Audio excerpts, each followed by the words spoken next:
may chance na magtagumpay din kayo diyan, mga kapiksi. And kapagka ginawa niyo 'yan guys, kapag finollow niyo yung intuition niyo, malayo pa yung mararating niyo. Sabi ko nga sa inyo guys, may chance na sumakses kayo and mas magiging maganda yung daloy ng, pera sa inyo. Especially kung right now, kumbaga nandun ka sa, stage na palagi kang, nagigipit, palagi kang kinakapos although may trabaho ka naman. Yeah, so dadating yung time na hindi mo na yun ma-e-experience mga kapiksi kasi mas magiging maganda yung, pasok or daloy ng income sa inyo.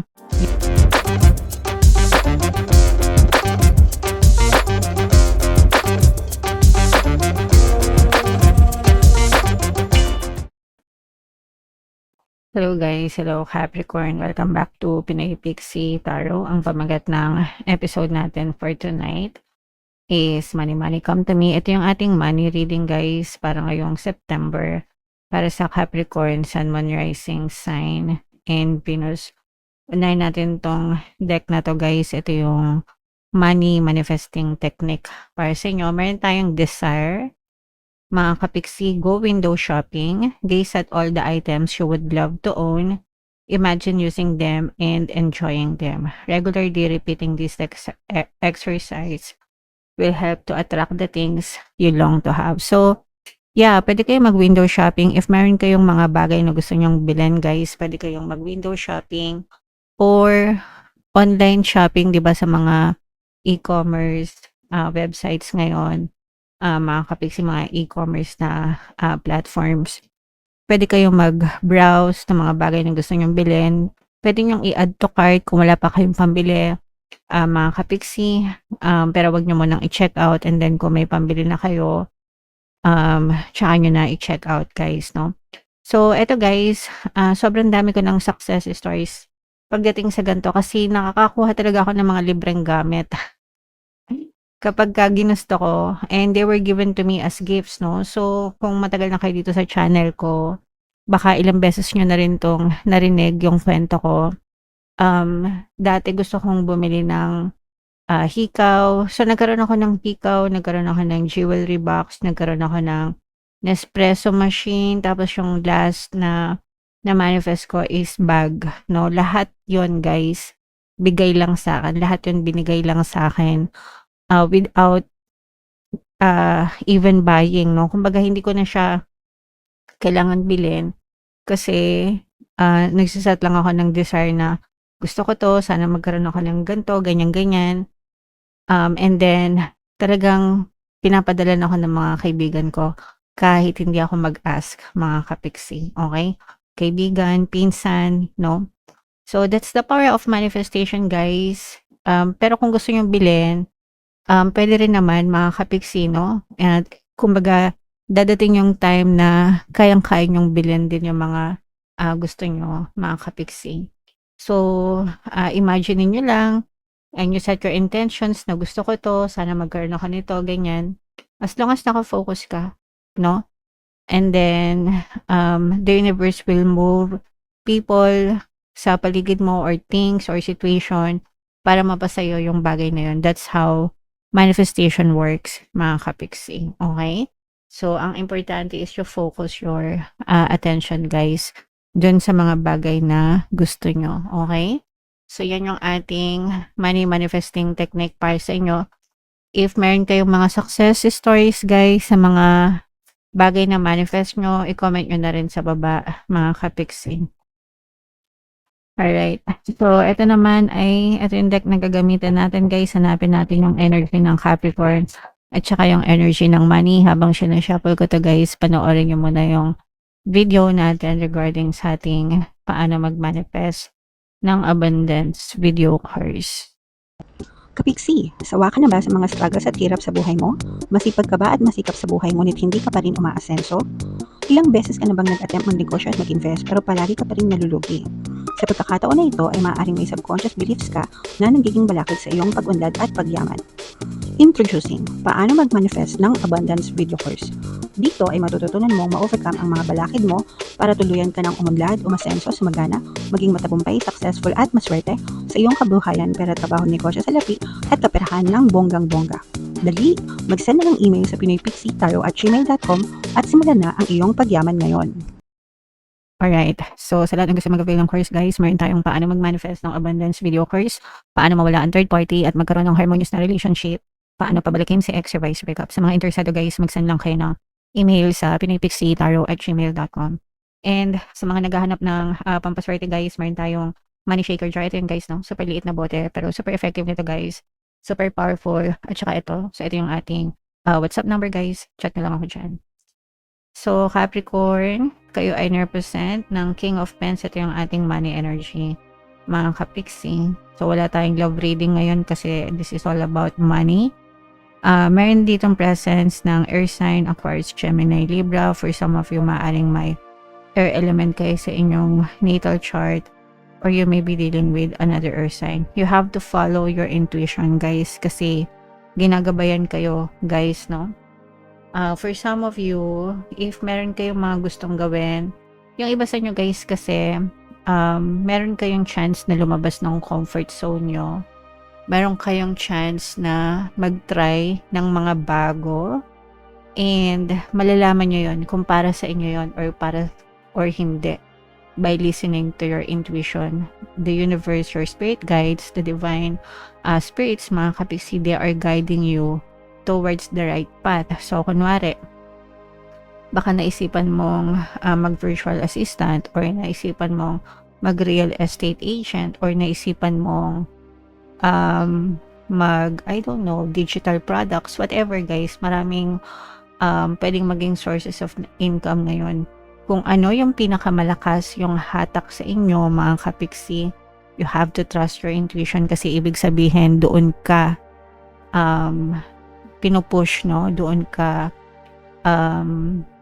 pinagtutulakan, kumbaga, ng iyong mga spirit guides kasi nandun yung future mo. So like me, for example, bago ako napunta sa YouTube, mga kapixie, nag-resign kasi ako dun sa last work ko. Hindi ko kinaya yung environment. Tapos, tambay ako guys, no, for 6 months bago ako work from home.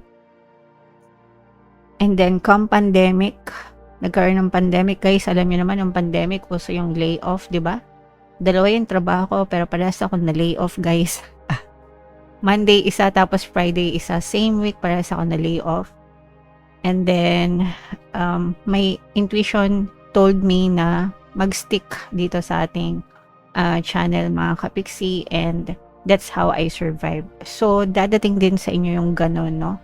Parang the universe will tell you, stick to this, do this, and nandun yung kinabukasan mo because sasuccess kayo guys, magtatagumpay kayo. Whatever your chosen career may be, mga kapixie, no? This is why, sa panahon ngayon, if mapapansin nyo, maraming content creators na talagang sumasukses. Yung iba, kahit mag-content creation sila, hindi sila sumasukses, mga kapixie. Pero nagiging successful naman sila sa mga trabaho nila or kung ano man yung sources of income nila, doon naman sila pumapaldo. So you will find the right one para sa inyong Capricorn, especially if lalabas kayo ng comfort zone nyo or if lalabas din kayo ng bansa, mga kapixie, no? Let's say gusto nyo mag-abroad or gusto nyo makipagsapalaran sa ibang bansa, may chance na magtagumpay din kayo dyan, mga kapixie. And kapag ginawa nyo yan, guys, kapag finalo nyo yung intuition nyo, malayo pa yung mararating nyo. Sabi ko nga sa inyo, guys, may chance na sumakses kayo. And mas magiging maganda yung daloy ng pera sa inyo. Especially kung right now, kumbaga nandun ka sa stage na palagi kang nagigipit, palagi kang kinakapos, although may trabaho ka naman. So dadating yung time na hindi mo na yun may experience, mga kapixie, kasi mas magiging maganda yung pasok or daloy ng income sa inyo. You will be healed. Mag-heal, guys, yung larangan ng pera sa inyo, no? Basta iwasan nyo, kasi ang money blocks na madalas, guys, is yung reklamo. Pag mahilig kayo magreklamo, mahilig kayo mag-complain. Pagdating sa pera, mahilig kayong magreklamo sa mga gastusin, ang mahal ng gastusin, ang liit ng sahod, Kapag ganun kayo, guys, mas lalo nyong binablock yung pasok ng pera sa inyo. Number 1, balakid yun.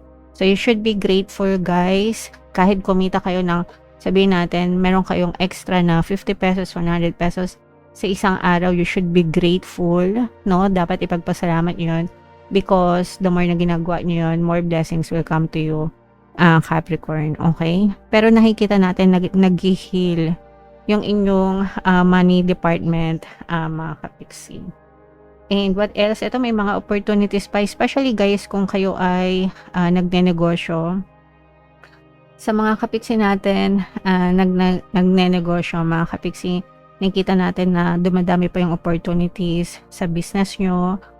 Guys, pwedeng mas dumadami pa yung mga kliyente nyo, mga kapiksi, at saka nagsisimula kayo ng mga bagong strategy, mga bagong plano pagdating sa negosyo nyo, no? Diba minsan kasi pag mga business, sometimes it's just a matter of strategy, marketing, ganyan. Same products pero different marketing. Kaya pumapaldo talaga yung mga business ng iba sa inyo, mga kapiksi. Okay? So, and more opportunities pa. Ito guys, talaga magsisimula kayo ng bagong opportunities pagdating sa trabaho. For some of you talagang this is outside your comfort zone. At saka yung iba sa inyo, tila makaka-jackpot kayo sa mga bagong opportunities na dadating sa inyo. Basta open-minded kayo. At saka, basta yun nga, yung willing to risk, willing to take a risk, willing na lumabas ng comfort zone. Basta mag-ingat lang kayo mga kapiksi. Syempre, dapat, kumbaga, chine-check nyo rin, no? Kasi marami ring mga scammers ngayon, guys, no? Especially dun sa mga mapagsamantala, yung sinasamantala yung ginagamit nila yung mga term na work from home, ganyan. Pero hindi naman pala siya work from home. May mga registration, magbabayad ka, ganyan-ganyan. So, mag-ingat kayo sa mga ganong scam, mga kapiksi. Okay? Alright. So, yeah. Yan yung inyong money energy, guys. I-mind nyo na tong mga bagong opportunities na to. Itong success na to, guys. Tagumpay. Yan. I-mind nyo na sa comment section, mga kapiksi. So, bubunot lang tayo ng additional message, guys. Dahil wala tayong love reading. Additional message na lang, mga kapiksi. Ito guys, no, this is paying attention to your weakness, mga kapiksi. For some of you might be being vulnerable right now. Pag sinabing vulnerable, weak, mahina, no? Guys, or pwedeng panghihinaan, or may dadating yung time na baka panghinaan kayo ng loob, especially if you're trying out new things. So let's say for example, gusto mo maging VA, virtual assistant, pero wala kang experience. So, wag mong hayaan na panghinaan ka ng loob. Kung nagawa ng iba, magagawa mo din. It's just a matter of patience, no? Tiyaga lang talaga, mga kapiksi, and disiplina. Okay? Alright, so yan yung additional na message para sa inyo, Capricorn. Comment down below, guys, if naka-resonate kayo. For more tarot readings, ito yung playlist nyo. Ito naman yung ating success stories ng paano mag-manifest ng abundance video course. Panoorin nyo itong video natin, guys, about money shaker jars. Thank you for liking, sharing, and subscribing. See you next time, guys. Love you all. Have a nice day. Bye-bye.